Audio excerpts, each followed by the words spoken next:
Dr. Sabari, how do you explain non-small cell lung cancer to your patients and their care partners and families? Yeah, so non-small cell lung cancer is a common cancer in the United States. It's actually the third most common cancer.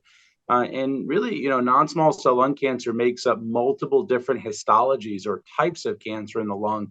The most common being adenocarcinoma, which is probably about 60 to 70% of non-small cell. We also hear about squamous cell cancer. And what this means is what is the original cell where the cancer arose? So adenocarcinomas occur in gland cells, whereas squamous cancers occur in cells such as the lining part of the lung. And it's important to know what type of cancer you have because these are treated differently. And when you think about non-small cell lung cancer, we said there are many different ways that people can present. Some people can have shortness of breath, cough, and weight loss, where those other people may have no symptoms at all. So again, the important thing here is that lung cancer can be diagnosed in anybody. All you really need to have is lungs.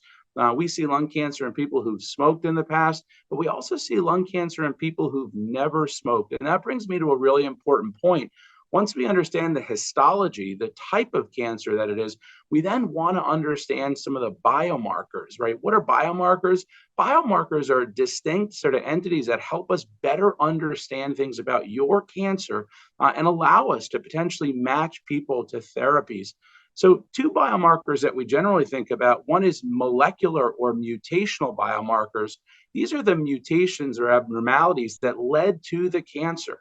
Two kinds of mutations. One is a germline mutation, which is inherited from mom and dad and has a risk of being passed on to your children. These are uncommon in lung cancer. The second type is called a somatic mutation. And these are mutations that are acquired from the environment, from smoking, for example, from pollution, from radon. And these are not generally inherited mutations. So really important to understand mutational profile and ask your doctor, what is my mutation? Because we can then match people to targeted therapies.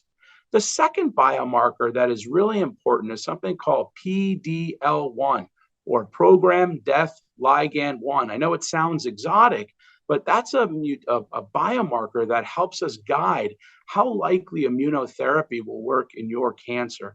If the PDL1 expression is high, greater than 50%, immunotherapy may be a very good option.